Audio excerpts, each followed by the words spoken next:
হাদিসে তো নাই এগুলো। কোনো ঐতিহাসিকদের যেগুলো উল্লেখযোগ্য ইতিহাস এগুলোর মধ্যেও পাবেন না। বলবে যে রাসূল সাল্লাল্লাহু আলাইহি ওয়াসাল্লামকে এক গালে মারলে আরেক গাল পাইতে দিতেন। কোথায় পাইছো এটা তুমি? রসুলের সাহাবাই কেরাম রসুলের এক গালে মারবে আরেক গাল পাইতে দিবেন, ওরা জীবন্ত রাখবে? হ্যাঁ, তো এই গাল গল্প কই পাইছি আমরা? সন্ন্যাসী মার্কা কথাবার্তা। রসুলকে এই যে এই কথাটা আপনারা শুনছেন কিনা, এ প্রচলন আছে না যে রসুলকে এক গাল পাইতে দিলে আরেক গাল দিয়ে দিতেন? ভাই তোমার হাতে কি কষ্ট পাইছো? আচ্ছা আমারে বলেন, রসুলের সাহাবারা রসুলের জন্য কি পরিমাণ পাগল ছিলেন? তারা রসুলকে, যে উমর রাদিয়াল্লাহু আনহু দাঁড়ায় থাকতেন পিছনে, ইয়া রাসূলুল্লাহ অনুমতি দেন কল্লা ফেলাই দেন, এই উমর রাদিয়াল্লাহু আনহু রসুলের গাল পাইতে দিবে, মারবে, আর উমর বসে থাকবে। কি হাস্যকর গল্প। হযরত আবু বকর গরম না নরম? আর হাম উম্মতি বি উম্মতি আবু বকর। আবু বকর রাদিয়াল্লাহু আনহুর ব্যাপারে বলা হয় সবচেয়ে নরম মানুষ। সুবহানাল্লাহ, নরম। সমস্ত খতিবরা জুমার খুতবায় আর হাম উম্মতি বি উম্মতি আবু বকর এটা পড়ি আমরা। ওয়াশাদুহুম ফি আমরিল্লাহি উমর, শক্ত তো ওমর, আর নরম আবু বকর রাদিয়াল্লাহু আনহু। মক্কা বিজয়ের ঠিক আগ মুহূর্তে মক্কা থেকে কিছু কুরাইশরা আসলো, ওই যে সন্ধির আগ মুহূর্তে, সন্ধি চুক্তির ঠিক আগ মুহূর্তে রাসূল সাল্লাল্লাহু আলাইহি ওয়াসাল্লামকে ফিরাইয়া দিবে। তারা ওই যে হুদাইবিয়া সন্ধির আগে তারা ফিরাইয়া দিবে, তোমাদেরকে হজ করতে দেওয়া হবে না, এই মর্মে এক কাফের আসছে, নামটা আমার খেয়াল আসতেছে না। সে করছে কি, তরবারিটা দিয়া রাসূলুল্লাহ সাল্লাল্লাহু আলাইহি ওয়াসাল্লাম হাত দিয়া, হাত তার নিজের হাত দিয়া রসুলের দাড়ির দিকে একটু হাতটা বাড়াইতে গেছে। রাসূলুল্লাহ সাল্লাল্লাহু আলাইহি ওয়াসাল্লামের সাহাবী, যার ব্যাপারে আমরা বলি আর হাম উম্মতি বি উম্মতি আবু বকর, সেই আবু বকর রাদিয়াল্লাহু আনহু তরবারিটা নিয়ে ঠাস করে বাড়ি মারছে হাতের মধ্যে।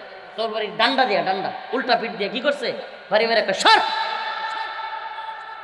তো উনার সাথে ওই লোকটা যেটা দাড়িতে হাত দিতে গেছিল, ওর সাথে আবু বকর রাদিয়াল্লাহু আনহুর ইসলাম গ্রহণের পূর্বে ভালো সম্পর্ক ছিল।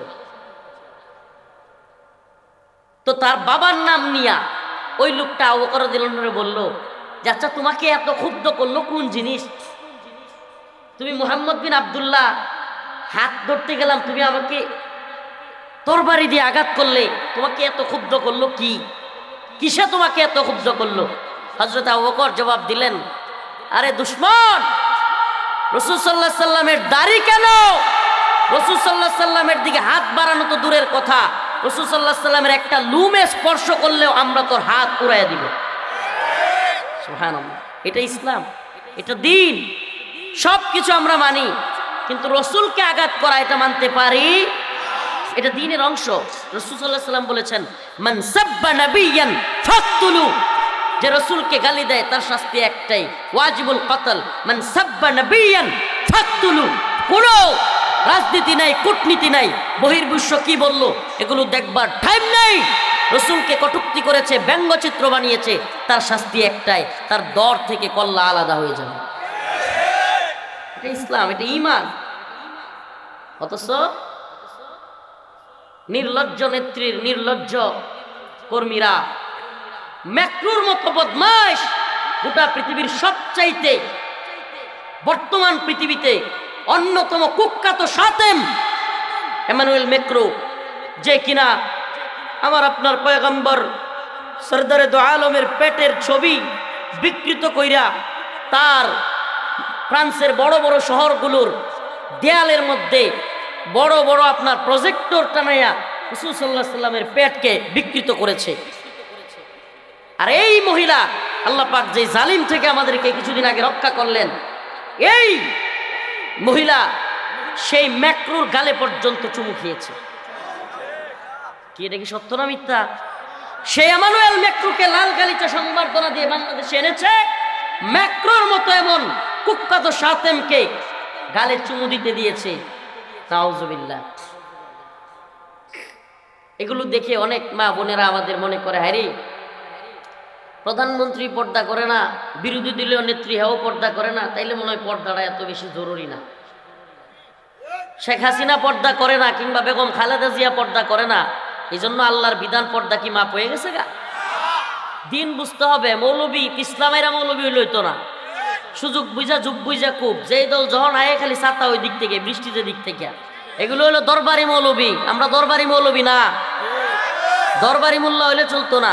ক্ষুদ্র ঋণ শোধ এটা আগেও হারাম ছিল, এখনো হারাম। যেই করুক সেই হারাম। হারাম কাজে যেই জড়িত, দিন বিরোধী কাজে যেই জড়িত, আমাদেরকে কথা বললে অবশ্যই স্পষ্ট কথা বলতে হবে।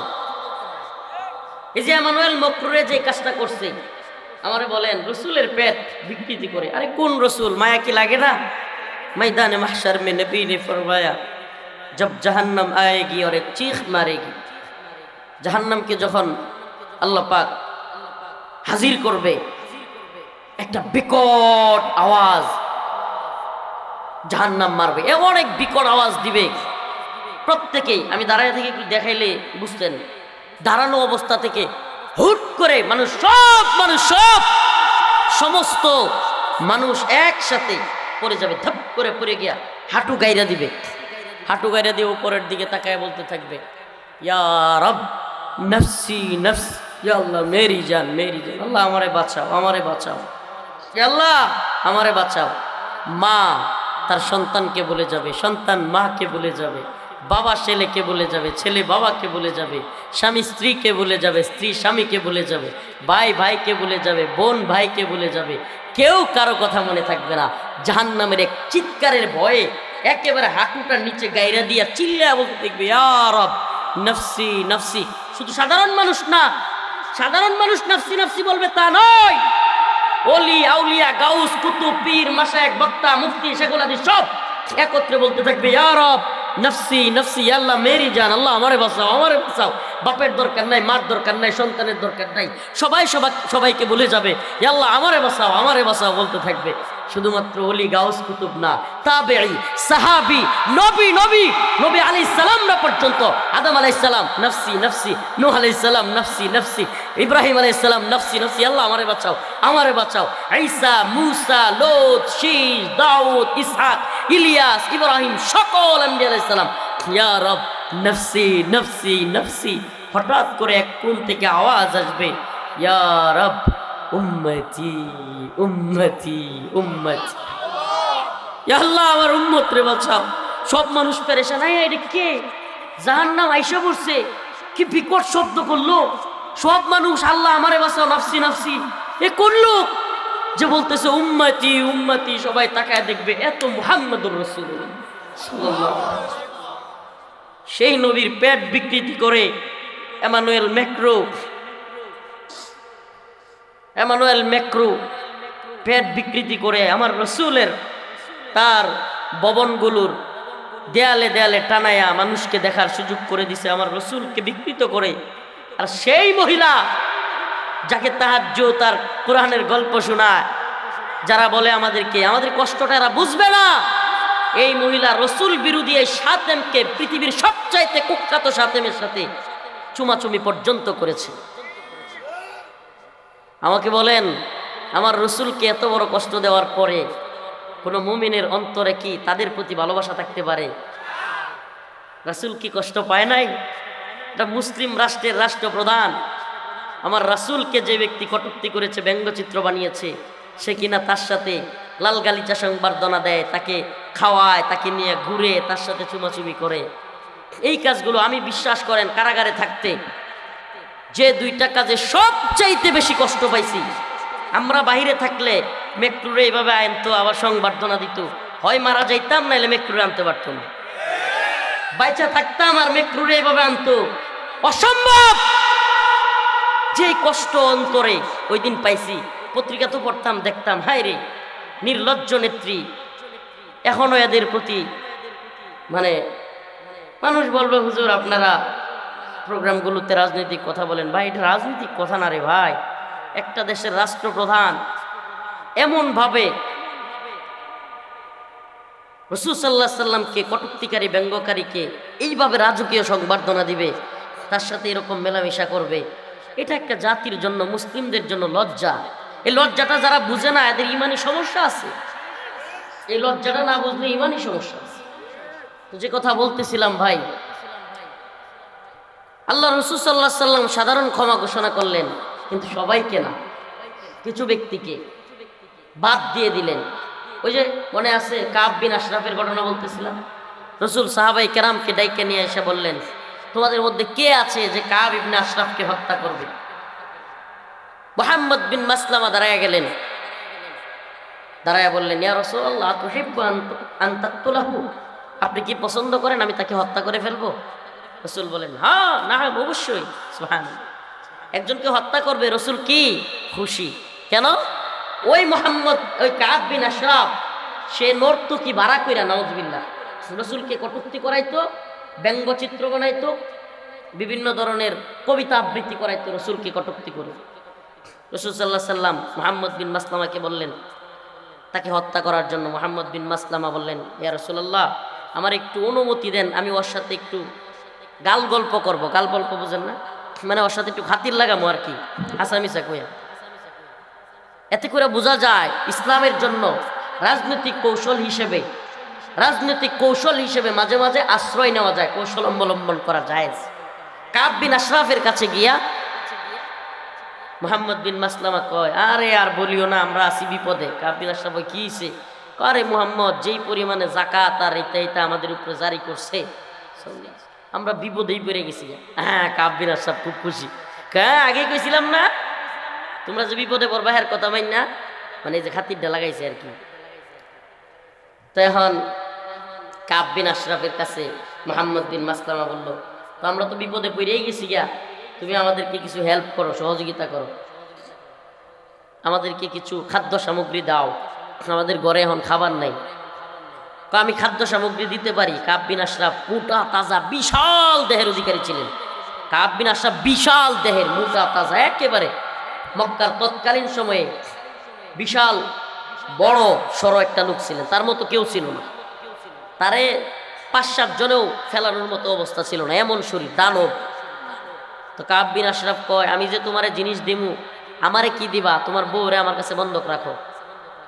মুহাম্মদ বিন মাসলামা কয়, তোমার যেই শরীর, আমার বউরে তোমার কাছে বন্ধক রাখা যাবে না। মানে খাতির লাগাইতেছে। তো যদি হুট করে বিরোধিতা করে, এই বদমাস তুই আমার বউরে চাইছস, তাইলে তো আর ওই মূল কাজটা হইব না, এর তো টার্গেটটা ভিন্ন।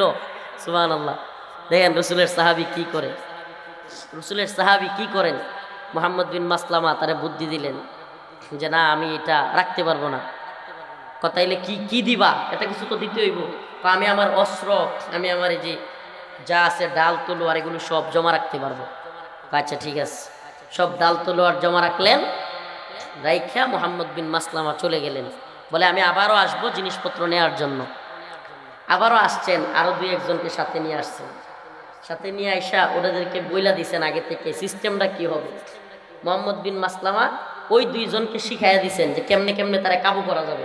এরা ধরতেই 6-7 জন লাগবে, তো এইটারে সাইজ করা লাগবে। তো রসুল যেহেতু বলছে, রসুলকে জিজ্ঞেস করেছেন মুহাম্মদ বিন মাসলামা, আতুহিব্বু আন তাকতুলাহু, আপনি কি পছন্দ করেন ইয়া রাসূলুল্লাহ আমরা তাকে হত্যা করব? রসুল বলছেন হ্যাঁ। মুহাম্মদ বিন মাসলামা তামান্না মনের ভিতরে যে এরে মারবই আমি। এখন আরো 2 জনকে নিয়ে গেছে। ঘটনাক্রমে কাব বিন আশরাফ সুগন্ধি খুব পছন্দ করত, তার চুলগুলো ছিল খুব সাইজ, সবসময় সুগন্ধি দিত। তো কাব বিন আশরাফকে মুহাম্মদ বিন মাসলামা বললেন, তোমার চুল থেকে খুব সুন্দর সুঘ্রাণ আসতেছে। মানে পান দেওয়ার যত ধরন আছে তারে, সেইটাই। প্রথমে কি করছে? প্রথমে রসুলের একটু হালকা একটু বদনাম টাইপের কথা কইছে, কি আরে আর বইল না, জাকাত টাকাত দিতে দিতে আমরা শেষ মুহাম্মদের, নাউজুবিল্লাহ সাল্লাল্লাহু আলাইহি সাল্লাম। তো হ্যাঁ, খুব খুশি হয়েছে। এখন যখন আবার কইছে আরে তোমার চুল থেকে তো খুব সুঘ্রাণ আসতেছে, হ্যাঁ আরো খুশি হয়েছে। বাচ্চা আমারে কি তোমার চুলের ঘ্রাণ একটু নাক কাছে নিয়া ঘ্রাণ নেওয়ার সুযোগ দিবা? হ্যাঁ অবশ্যই। যেই গা রাখাইয়া দিছে, আল্লাহর বান্দা চুল সহ পেঁচায় গাড়ির মধ্যে ধরছে আরামসে। ধরার পরে হেঁটে কইছে, দেখুক আল্লাহু আকবার। মুহাম্মদ বিন মাসলামা বলতে দেরি, এক কূপ দিয়া কাব বিন আশরাফের কল্লা ফেলতে দেরি না। সুবহানাল্লাহ কর। এই ছিল আমাদের সাহাবায়ে কেরাম। তারা বুদ্ধি কইরা, ফন্দি কইরা রাসূলকে যারা কটূক্তি করতো তাদেরকে মারতো। আর তুমি এমন দলের লোক, এমন দলের কর্মী, যেই দলের নেত্রী বুদ্ধি কইরা ফন্দি কইরা সাতেমকে সুমা দেয়। তোমারে তুইয়া পালায়া যায়, তোমার তো এই নেত্রীরে লইয়া লজ্জা করা উচিত, তুমি গর্ব করো, তোমার শরমও নাই। তোমার লজ্জা হওয়া উচিত, অথচ তোমার শরম নাই। প্রিয় হাজিরিন, কথাগুলো কষ্টে বলি, আমি দেখছি আফসোসের সাথে বলতে হয়। এ কথাগুলো রাজনৈতিক নয়, আমাদের আত্মীয় স্বজন অনেকেই এই দলটা করে, অনেকে আমাদেরই কাছের লোক, এদের কি হেদায়েতের দরকার নাই? কথা কয় না, হেদায়েতের দরকার নাই। আমরা চাই না আপনারা ধ্বংস হয়ে যান, আপনাদের হেদায়েত দরকার। হেদায়েতের জন্য এই কথাগুলো বলি, এই যে রসুলের ভালোবাসাটাও যদি আপনাকে হেদায়েত দিতে পারে, এই জন্যই ঘটনাটা বললাম। সাহাবায়ে কেরাম রসুলকে যারা ব্যঙ্গ করত, কটূক্তি করত, তাদেরকে কৌশলে কত কিছু কইরা তারে মারতেন। আর আপনার নেত্রী কৌশল অবলম্বন করে যেমনে পারে হেমনে সব আলেমরানে জেলে নিয়ে মেট্রোরে আইনা লাল গালিচা সংবর্ধনা দিয়া তারপরে মেট্রোর লগে গলাগলি করে। এটা কি মিথ্যা না সত্য? মেট্রো রসুলকে ব্যঙ্গ করছে না মিথ্যা না সত্য? মেট্রোরে আপনার নেত্রী এগুলো করছে, এগুলো মিথ্যা না সত্য? তা আমরা মিথ্যা কথা বলি না ভাই, আমরা আপনাদেরকে চোখগুলোকে সজাগ করে দিতে চাই। আপনাদের এখনো যদি না খুলে, আমি সত্যি কথা বলে আপনারা দেখছেন কিনা, আমি একটা আওয়ামী লীগ এখন আমার পরিবারে আমার আত্মীয় স্বজনের মধ্যে কত আওয়ামী লীগ দেখলাম, একটা লোক পাইলাম না যে এতগুলো গণহত্যা, এতগুলো ছাত্র মারা, আলেমদেরকে ফাঁসি দেওয়া, রিমান্ডে নেওয়া, নির্যাতন করা, এতগুলো খারাপ কাজের পরেও একটার ভিতরে আমি দেখলাম না অনুশোচনা আছে। আমি একটারও পাই নাই, একটারও পাই নাই। আমি পাই নাই, আপনারা পাইছেন কিনা জানি না, পাই নাই। বরং এদের মানসিকতা এমন, নেত্রীর বিরুদ্ধে গেছে, এর লেগে আলেম করে মারছে, ঠিকই আছে, এই হুজুররা বেশি বুঝে।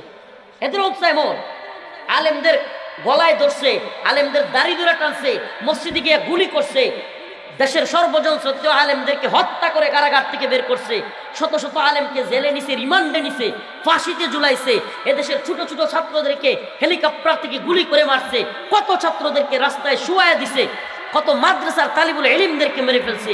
এত কিছুর পরেও এদের মধ্যে ন্যূনতম অনুশোচনা, অপরাধ বোধ নাই। বরং তারা এক ধরনের টার্গেটে আছে, আবার আইমু দেখমুনে ধর্মুনে।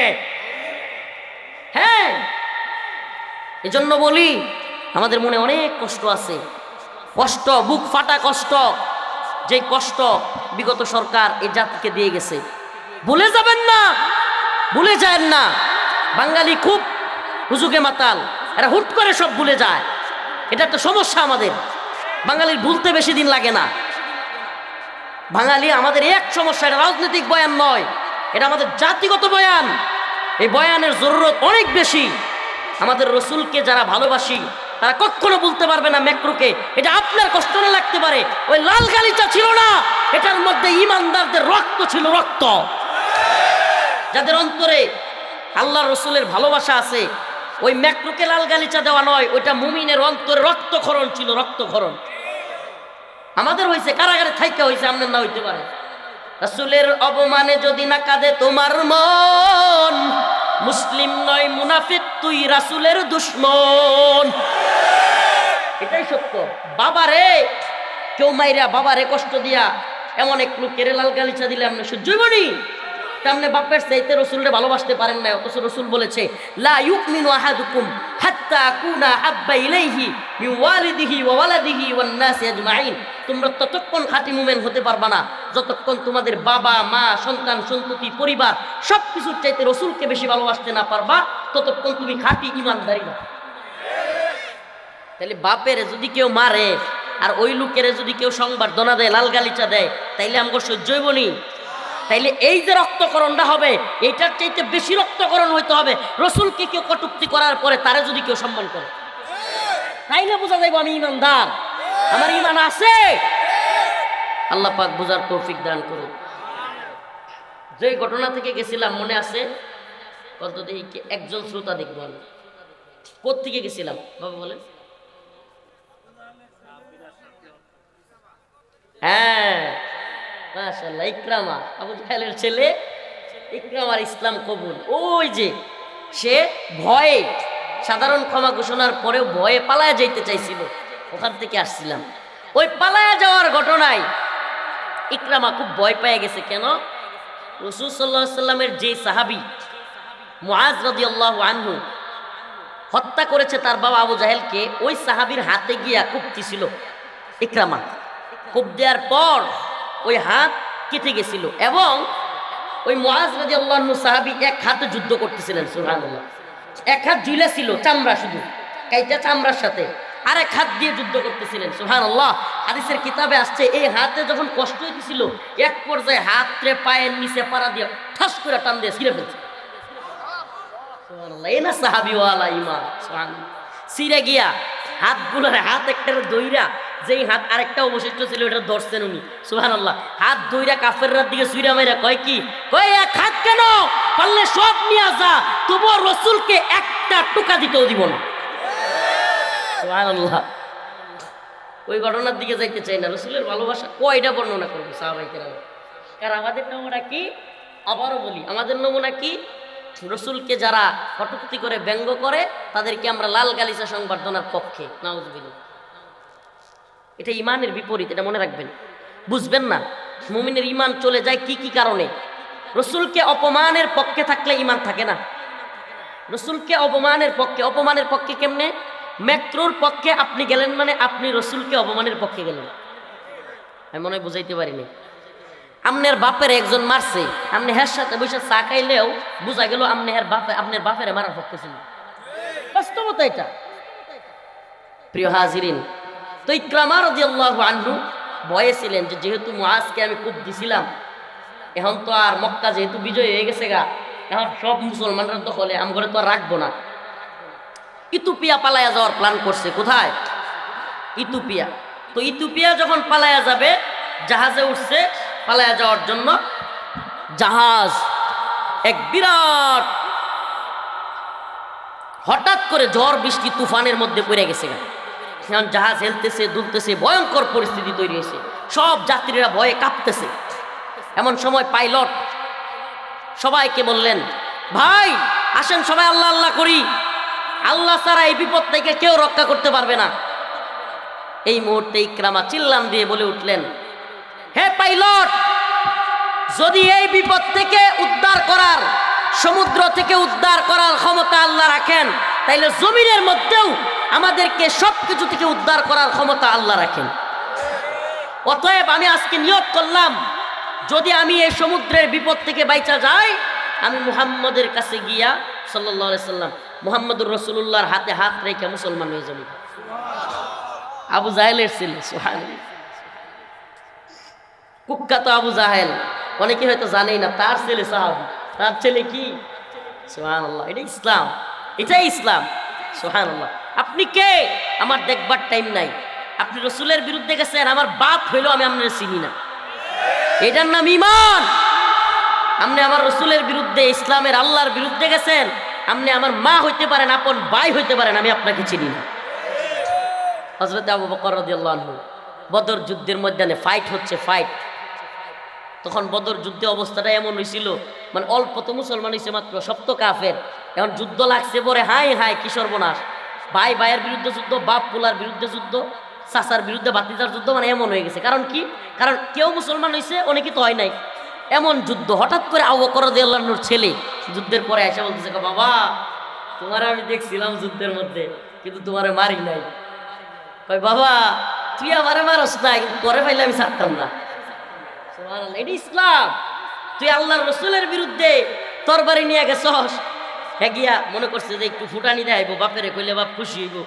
কইতেছে, কই আব্বা তোমার আমি পাইছিলাম কিন্তু কিছু করি নাই, ভালো হয়েছে তুই আমার সামনে না আয়া, আমি তোরে ছাড়তাম না। সুবহানাল্লাহ। এটা ইসলাম, এটা ইসলাম। আল্লাহ পাক আমাদের বুঝার তৌফিক দান করুন। ওই যে বক্তব্যগুলো মনে আছে যে ইসলামের বিরুদ্ধে গেলে প্রধানমন্ত্রী মানি না, আল্লাহর বিরুদ্ধে গেলে রাষ্ট্রপতি মানি না। এটা যেন আমার কথা না হয়, এটা যেন প্রত্যেকটা মুমিনের কথা হয়। কারণ আচ্ছা আমারে বলেন, তাইলে কি রাষ্ট্রপতি প্রধানমন্ত্রী যদি ইসলামের আল্লাহর বিরুদ্ধে যায়, তাইলেও আমরা মানি? আমরা কি এটা করবো? আচ্ছা আল্লাহর বিরুদ্ধে যদি কোনো ব্যক্তি যায় আর আমি তার কথা মানি, তাইলে আল্লাহরে বাদ দিয়ে তারা রব বানাইলাম না? আমি মনে হয় বুঝাইতে পারি নাই। যদি কোনো ব্যক্তি, সে যত বড় ক্ষমতাসীন হোক, সে আল্লাহর বিরুদ্ধে কথা বলছে, আমি যদি আল্লাহটা বাদ দিয়া তারটাই মানি, তাইলে রব কারে মানলাম? কারে মানলাম? আল্লাহরে তো মানি নাই। অতএব এই কথা প্রত্যেকটা মুমিনের হওয়া চায় যে আমি আল্লাহকেই মানি। হ্যাঁ, যদি আমার আল্লাহর কথার ভিতরে, আল্লাহর কথার ভিতরে, আদেশের ভিতরে তোমার কথা হয়, তোমার কথা মানতে সমস্যা নাই। কিন্তু যদি আমার আল্লাহর কথার বাহিরে, বিরুদ্ধে যায়, তবুও যদি মানি তাইলে ওই ব্যক্তিকে আপনি তাগুত মানলেন, রব বানাইলেন, ওই ব্যক্তিকে আল্লাহকে নয়। আল্লাহ বুঝার তৌফিক দান করুন। فإذا ركبوا في الفلك دعوا الله مخلصين له الدين فلما نجاهم إلى البر إذا هم يشركون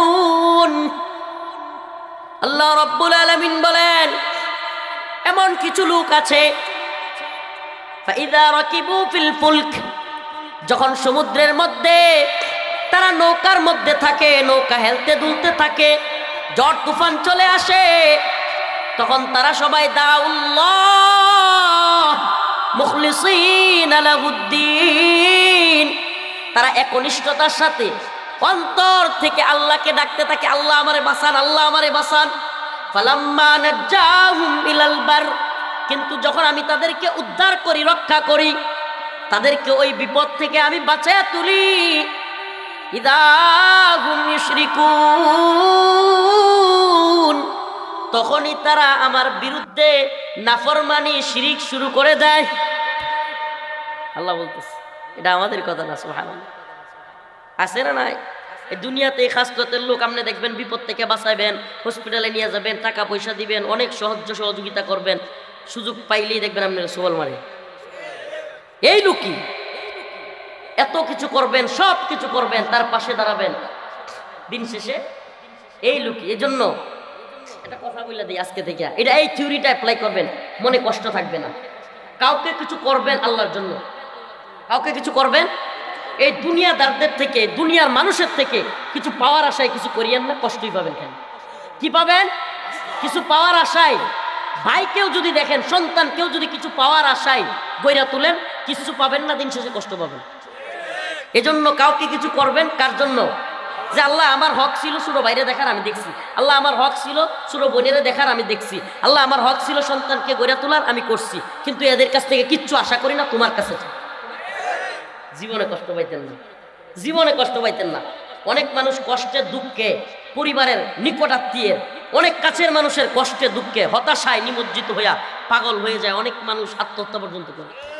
এটা কেন? সে অনেক আশা করে। পৃথিবীর মানুষের কাছে আশা করিয়েন না ভাই, আশা করিয়েন না। এই দুনিয়ায় কারো কাছ থেকে কিছু আশা করলে কষ্টই পাবেন, দুনিয়ায় কারো কাছে কিছু চাইবেন, কষ্ট পাবেন। আল্লাহর কাছে চান, আল্লাহ আরো আপনার সম্মান বাড়ায় দিবেন। দুনিয়ার মানুষের কাছে কিছু চাইবেন, দিবে ঠিক আছে, কিন্তু কয়েকদিন পরে কোটা দিবে। তুই হনুমান করি করো, সেদিন না তোর লাগে এটা করছিলাম। আপনার কষ্ট লাগবো কিনা? যদি ওই লোক নাও কয়, হ্যাঁ বউয়ে কইব, নাইলে হ্যাঁ আশপাশ থেকে একজনে কইব, কিরে আমার বাপেরটা দিয়ে আমার বাপেরটা দিয়ে চলস, এখন তুই বেড়াগিরি করস, ঠিক কি ঠিক না? যদি নাও বলে, যদি নাও বলে, তবু আপনার মনের মধ্যে এক ধরনের, তাকে দেখলেই, তার কাছে গেলেই হীনমন্যতা থাকবে যে এই লোকটার কাছ থেকে নিয়ে আমি চলি। কিন্তু আমার রবের কাছ থেকে যদি চান, সুবহানাল্লাহ, আল্লাহ পাক যেই বান্দা তার কাছে বেশি বেশি চায়, আল্লাহ দেয় তো দেয়, তার সম্মানও বাড়ায়া দেয়। আল্লাহর কাছে চাইবো তো ইনশাআল্লাহ। সবাই কার কাছে চাইবো? মুনাফিকি চরিত্র আমাদের থেকে বন্ধ হওয়া চাই। যেই ছাত্ররা, যেই ছাত্র সমাজ, যে আলেম সমাজ আন্দোলন করে তোমার উপদেষ্টা বানাইলো, আজকে তোমরা যে আলেমরা 2-3 দিন আগে পিনাকি ভট্টাচার্য নামের একজন সনাতন ধর্মাবলম্বী অথচ সুন্দর একটা টকশোতে কথা বলছে, একটা কথা শুনলাম, বলতেছে যে আমার কাছে বিভিন্ন দলের, বিএনপি সহ বিভিন্ন দলের লোকেরা ফোন দিত, ফোন দিয়া বলতো যে পিনাকি দা একটু মাদ্রাসা ছাত্রদেরকে, হুজুরদেরকেও বলেন না এই আন্দোলন নামতে। আন্দোলন যখন একেবারে গভীর অবস্থায়, সারা দেশে ইন্টারনেট নাই, কিছুই নাই, তো আমরা মাদ্রাসার ছাত্ররা, আলেমরা নামছে না নামে নাই। যাত্রাবাড়ির আন্দোলন বলেন, কয়েকটা আন্দোলনে এত বড় বড় ভূমিকা কারা রাখছে? এই আলেমরা। বাংলাদেশে এত বড় জুলুমের শিকার হলো আলেম ওলামারা, অনেক বেশি কঠিন জুলুমের শিকার। অথচ এখন আমরা উপদেষ্টা হিসেবে পাই মুস্তফা সরওয়ার ফারুকীর মতো মুজিববাদ আর শাহবাগীদের দালাল। কয় না, ডিম পারে হাসে, খায় বাঘ ডাসে। ডিম পারে হাসে, খায় বাঘ ডাসে। কি আশ্চর্য বিষয়!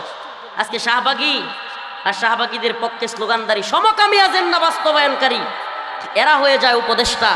উলামায়ে কেরামের, মাদ্রাসা ছাত্রদের, ছোট্ট ছোট্ট তালিবুল ইলমদের শহীদের নজরানা পেশ করে যেই নতুন করে বাংলাদেশে যে অবস্থান তৈরি হলো,